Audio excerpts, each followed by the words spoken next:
જય શ્રી કૃષ્ણ વૈષ્ણવો. આજથી આપણે આપણા સત્સંગમાં શ્રી મહાપ્રભુજીના 84 વૈષ્ણવોની વાર્તા પર સત્સંગ શરૂ કરી રહ્યા છીએ, જેમાં સૌ પહેલા વૈષ્ણવ શ્રી દામોદરદાસ હરસાનીજીની વાર્તાનું શ્રવણ કરીશું. તો આ સત્સંગ પૂરો ધ્યાનથી સાંભળજો અને પુષ્ટિમાર્ગીય સત્સંગના બીજા વિડીયો સાંભળવા માટે આ પુષ્ટિ મહારાજ ચેનલ જરૂરથી સબસ્ક્રાઈબ કરજો. હવે આજના સત્સંગની શરૂઆત કરીએ. શ્રી વલ્લભાધીશ કી જય. વાર્તા પ્રસંગ 1. દામોદરદાસ હરસાનીની વાર્તા. એક વખતે શ્રી આચાર્યજી મહાપ્રભુજી પોતે પૃથ્વી પ્રદક્ષિણા કરતા કરતા બ્રજમાં પધાર્યા. ત્યારે આ દામોદરદાસજી સાથે હતા. તેમને પોતે વહાલપણામાં દમલા કહીને બોલાવતા અને વળી કહેતા તે દમલા તેરે લીએ યહ માર્ગ પ્રગટ કિયો હૈ. શ્રી ગોકુળમાં ગોવિંદ ઘાટની ઉપર એક ચોતરો છે, તેના ઉપર શ્રી મહાપ્રભુજી વિરામ કરતા હતા. ત્યાં આગળ પોતાની બેઠકની પાસે શ્રી દ્વારિકાનાથજીનું મંદિર છે. ત્યાં એક દિવસે શ્રી આચાર્યજી મહાપ્રભુજીને ચિંતા થઈ કે શ્રી ઠાકોરજીએ તો આજ્ઞા આપી કે જીવને બ્રહ્મ સંબંધ કરાવવો, પણ જીવ તો દોષથી ભરેલો છે અને શ્રી પુરુષોત્તમ તો ગુણ નિધાન છે. તેથી જીવનો અને શ્રી પુરુષોત્તમનો સંબંધ કેવી રીતે થાય? એ પ્રમાણે શ્રી મહાપ્રભુજી અત્યંત ચિંતાયુક્ત થયા. તે વખતે સહેજ નિંદ્રા આવી. ત્યાં શ્રી ઠાકોરજી તત્કાલ ત્યાં પ્રગટ થયા અને શ્રી મહાપ્રભુજીને જગાડીને પૂછ્યું કે તમે ચિંતાતુર શા માટે થાવ છો? શ્રી મહાપ્રભુજીએ વિનંતી કરી કે જીવનું સ્વરૂપ તો દોષથી ભરેલું છે, તે તો આપ જાણો છો. તેથી આપની સાથે જીવનો સંબંધ કેવી રીતે થાય? આપે તો જીવને બ્રહ્મ સંબંધ કરાવવાની આજ્ઞા આપી છે. શ્રી ઠાકોરજીએ આજ્ઞા કરી કે જે જીવને આપ નામ સંભળાવી બ્રહ્મ સંબંધ કરાવશો તે જીવની સેવામાં પ્રતિબંધ કરનારા સઘળા દોષો દૂર થશે અને તેની સેવાઓ અંગીકાર કરીશ. તેથી તમે જીવને બ્રહ્મ સંબંધ તો અવશ્ય કરાવો. આ વાર્તાલાપ શ્રાવણ સુદ 11ની મધ્યરાત્રિમાં થયો. તેને બીજે દિવસે સવારમાં પવિત્ર બારસ હતી. તેથી સૂતરનું પવિત્ર પોતે સિદ્ધ કરી રાખ્યું હતું. તે પવિત્ર તે વખતે શ્રી પુરુષોત્તમને ધરાવ્યું અને મિશ્રી ભોગ ધર્યો. તે વખતે શ્રી ઠાકોરજીએ શ્રીમુખથી કહેલો બ્રહ્મ સંબંધના મંત્રનો ભાવાર્થ તથા જે વાર્તા થઈ તેનું શ્રી મહાપ્રભુજીએ સિદ્ધાંત રહસ્ય નામનો ગ્રંથ કર્યો છે, કે જે ષોડશ ગ્રંથમાં પ્રસિદ્ધ છે. તેમાંનો એક શ્લોક શ્રાવણ શ્યામલે પક્ષી એકાદશ્યામ મહાનિશી સાક્ષાત ભગવતા પ્રોક્ત તદક્ષરશ ઉચ્યતે. તે વખતે દામોદરદાસ પોતાનાથી થોડેક દૂર સૂતા હતા. તેમનું જગાડીને શ્રી મહાપ્રભુજીએ પૂછ્યું કે દમલા, તે કંઈ સાંભળ્યું?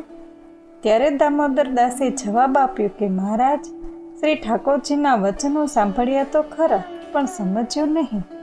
ત્યારે શ્રી મહાપ્રભુજીએ કહ્યું, શ્રી ઠાકોરજીએ આજ્ઞા આપી કે તમે જે જીવને બ્રહ્મ સંબંધ કરાવશો તેનો હું અંગીકાર કરીશ અને તેની સેવામાં પ્રતિબંધ કરનારા સઘળા દોષો દૂર થશે.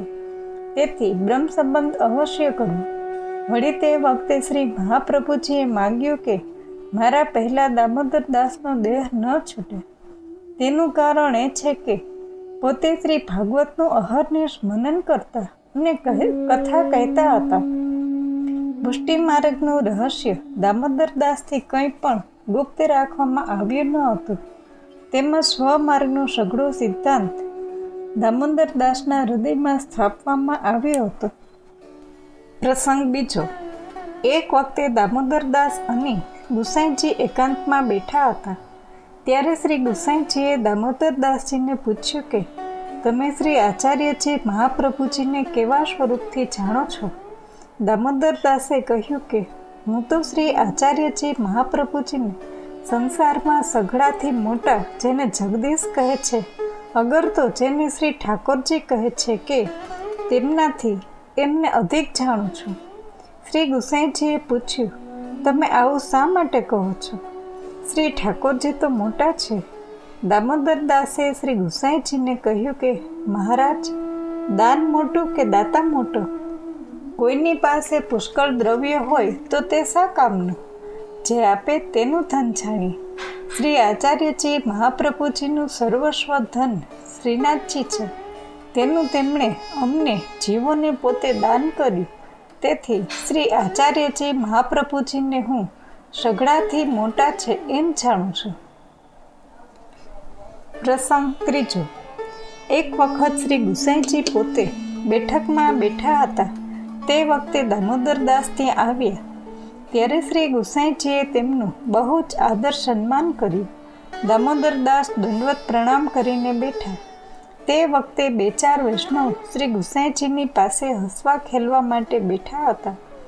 આપ તે વૈષ્ણવોની સાથે પુષ્કળ આનંદથી હસી ઠઠ્ઠા અને ખેલની વાર્તા કરતા હતા. ત્યારે શ્રી ગુસાઈજીને દામોદરદાસે કહ્યું, મહારાજ, આપણો માર્ગ નિશ્ચિતતાનો નથી. આ માર્ગ તો અતિ કલેશાતુરતાનો છે. ત્યારે શ્રી ગુસાઈજીએ કહ્યું કે તમને ધન્ય છે, તમે સાચી વાત કહો છો. પણ મને તો જ્યારે શ્રી મહાપ્રભુજીની કૃપા થશે ત્યારે ક્લેશાતુરતા થશે. આ માર્ગમાં પ્રવૃત્તિ તો શ્રી મહાપ્રભુજીની કૃપા વિના ન હોઈ શકે. દામોદરદાસે દંડવત કરી વિનંતી કરી કહ્યું, મારે તો આપને વિનંતી કરવી હતી. તે કરી પછી તો આપ પ્રભુ છો. સારું જાણતા હશો તે જ કરશો. પણ આ માર્ગ તો તાપ કલેશનો છે. ત્યારે શ્રી ગુસાઈજીએ પ્રસન્ન થઈ કહ્યું, મને આ વાર્તા શ્રી મહાપ્રભુજીએ તમારા દ્વારા કહી. તમને ના કહો તો બીજું કોણ કહેશે? તમને દેખું છું ત્યારે મારું મન ઘણું પ્રસન્ન રહે છે. તમે તો શ્રી આચાર્યજીના સેવકનો ધર્મ જાણીને શિક્ષાની વાર્તા કહો છો. તે દિવસથી શ્રી ગુસાઈજી દામોદરદાસની શિક્ષા માનતા હતા. તેથી મોટા તે મોટા. વાર્તા પ્રસંગ 4. શ્રી આચાર્યજીએ શ્રી ઠાકોરજી પાસે વચન માંગ્યું હતું કે મારા પહેલાં દામોદરદાસનો દેહ ન છૂટે. તેનો હેતુ એવો હતો કે શ્રી મહાપ્રભુજીએ પોતે મનમાં સંન્યાસ ગ્રહણ કરવાનો વિચાર કર્યો હતો. તે વખતે શ્રી ગોપીનાથજી અને શ્રી ગુસાઈજી બંને ભાઈ બાળક હતા. તેથી માર્ગની વાર્તા શ્રી આચાર્યજીએ દામોદરદાસને સમજાવીને તેમના હૃદયમાં સ્થાપી હતી. અને દામોદરદાસ સઘળા બાળકોને શીખવાડશે એવું વિચારીને કેટલાક દિવસ પછી શ્રી આચાર્યજીએ સંન્યાસ ગ્રહણ કર્યું. થોડા દિવસ પછી શ્રી ગુસાઈજીએ શ્રી અક્કાજીને પૂછ્યું કે માતાજી, શ્રી મહાપ્રભુજીએ આ માર્ગ તો પ્રગટ કર્યો, પણ તેમાં ઉત્સવનો શો પ્રકાર છે તે તો અમે જાણતા નથી. ત્યારે શ્રી અક્કાજીએ કહ્યું, માર્ગ તથા ઉત્સવનો પ્રકાર શ્રી મહાપ્રભુજીએ દામોદરદાસને કહ્યો છે. માટે તેમને તમે પૂછજો અને તમને તે કહેશે. તેથી શ્રી ગુસાઈજી દામોદરદાસને ઘેર પધાર્યા. ત્યારે દામોદરદાસે બહુ સન્માન કરી ભક્તિભાવથી ઘરમાં પધરાવ્યું. પછી શ્રી ગુસાઈજીએ ઉત્સવનો પ્રકાર પૂછ્યો. એ સઘળું સમજાવીને દામોદરદાસે કહ્યું. પ્રસંગ 5. એક વખત દામોદરદાસના પિતાનું શ્રાદ્ધ હતું. તેથી તે દિવસે શ્રી ગુસાઈજી તેમને ઘેર પધાર્યા ને શ્રાદ્ધ કરાવી આપ્યું. પછી ઉત્થાપનના સમયે જ્યારે દામોદરદાસ દર્શન કરવા આવ્યા ત્યારે શ્રી ગુસાઈજીએ શ્રાદ્ધ કરાવ્યાની દક્ષિણા માંગી. ત્યારે દામોદરદાસે દક્ષિણામાં સિદ્ધાંત રહસ્ય ગ્રંથના 1.5 શ્લોકની વાર્તા કહી. શ્રી ગુસાઈજીએ તેથી વધારે કહેવાનું કહ્યું. ત્યારે દામોદરદાસે કહ્યું કે મેં તો એટલો જ સંકલ્પ કર્યો હતો. ફરીથી શ્રી ગુસાઈજી બોલ્યા નહીં. પછી દામોદરદાસે સ્વમાર્ગની પ્રણાલિકા આપની આગળ કહી અને શ્રી ભાગવતની ટીકા, શ્રી સુબોધિનીજી તથા શ્રી આચાર્યજી મહાપ્રભુજીના ગ્રંથની ટીકા અને રહસ્ય વાર્તા જેટલી શ્રી મહાપ્રભુજીએ દામોદરદાસને કહી હતી તેટલી બધી શ્રી ગુસાઈજીની આગળ કહી સંભળાવી. ત્યાર પછી શ્રી ગુસાઈજી દામોદરદાસજીને દંડવત કરવા ન દેતા. કારણ કે શ્રી આચાર્યજી મહાપ્રભુજીનું સ્વરૂપ સદા સર્વદા દામોદરદાસના હૃદયમાં બિરાજમાન છે. માટે દંડવત ન કરવા દેતા, તેમ પોતાનું ચરણોદક પણ આપતા નહીં. પણ મહાપ્રભુજીએ દામોદર દાસને દર્શન આપીને આજ્ઞા કરી કે શ્રી ગુસાઈજીનું ચરણોદક નિત્ય લેજે. તેથી દામોદર દાસે પ્રાતઃકાલમાં શ્રી ગુસાઈજીની પાસે આવી ચરણોદક માંગ્યું. ત્યારે શ્રી ગુસાઈજીએ ના પાડી. પણ જ્યારે શ્રી આચાર્યજી મહાપ્રભુજીની પ્રત્યક્ષ આજ્ઞા ચરણોદક લેવાની થઈ છે એવું કહ્યું, ત્યારે શ્રી ગુસાઈજીએ ચરણોદક આપી. દામોદર દાસને કૃપા કરી શ્રી મહાપ્રભુજી ત્રીજે દિવસે દર્શન દેતા અને રહસ્ય વાર્તા કહેતા હતા.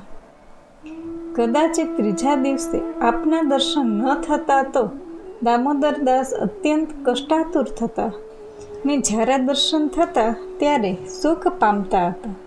એ પ્રમાણે ઘણા દિવસ સુધી દર્શન થતા અને જે વાર્તા શ્રી મહાપ્રભુજીની સાથે બનતી તે સઘળી શ્રી ગુસાઈજીની આગળ નિવેદન કરતા. અહર્નિશ માર્ગના પ્રકારની વાર્તા કહેતા. તેથી દામોદર દાસના ઉપર શ્રી ગુસાઈજીની બહુ જ કૃપા હતી અને કહેતા કે તમારા હૃદયમાં સદા સર્વદા શ્રી મહાપ્રભુજી બિરાજમાન છે. તેથી પોતે દંડવત કરવા ન દેતા અને વળી કહેતા કે દામોદર દાસ તમારા ગુણનો પાર નથી. પ્રસંગ છઠ્ઠો. પહેલા દામોદર દાસ શ્રી ગુસાઈજીની અડધી ગાદી ઉપર બેસતા. એક દિવસે શ્રી મહાપ્રભુજીએ દામોદર દાસને પૂછ્યું કે તમે શ્રી ગુસાઈજીને શું કરીને જાણો છો? દામોદર દાસે કહ્યું કે હું તો આપનો પુત્ર છું એમ જાણું છું. ત્યારે શ્રી મુખે કહ્યું કે તું મને જેવા સ્વરૂપથી જાણે છે તેવા સ્વરૂપથી શ્રી ગુસાઈજીને જાણજે. મારા અને એમનામાં સ્વરૂપમાં કોઈ પણ જાતનો ભેદ નથી. વાર્તા પ્રસંગ 7. શ્રી મહાપ્રભુજીએ કહ્યું હતું કે આ માર્ગ તારા માટે પ્રગટ કર્યો છે. તેનો હેતુ એવો છે કે જ્યાં સુધી આ માર્ગની સ્થિતિ છે ત્યાં સુધી દામોદર દાસનું પ્રાગટ્ય ગુપ્ત રીતે છે. પ્રથમ દામોદર દાસે કહ્યું હતું કે મેં શ્રી ઠાકોરજીના વચન સાંભળ્યા પણ સમજ્યો નહીં. તે વખતે શ્રી મહાપ્રભુજીએ કહ્યું હતું કે હજુ તમને 10 જન્મનો અંતરાય છે. તેનો હેતુ એવો હતો કે જ્યાં સુધી અમારા માર્ગની સ્થિતિ છે ત્યાં સુધી તમારું પ્રાગટ્ય ફરી ફરીને થશે, કારણ આ માર્ગનો સ્તંભ તમે છો. તેથી શ્રી મહાપ્રભુજીએ સંપૂર્ણ સૃષ્ટિનો ઉદ્ધાર કરવાને માટે દામોદર દાસના હૃદયમાં ભગવત લીલા સ્થાપી. તેથી જ્યાં સુધી આપના માર્ગની સ્થિતિ રહે ત્યાં સુધી દામોદર દાસની સ્થિતિ ગુપ્ત રીતે માર્ગનું રહસ્ય જણાવવા માટે રાખી છે. તેથી તે દામોદર દાસજી શ્રી આચાર્યજી મહાપ્રભુજીના પરમ કૃપાપાત્ર ભગવદી હતા. તેમની વાર્તાનો પાર નથી.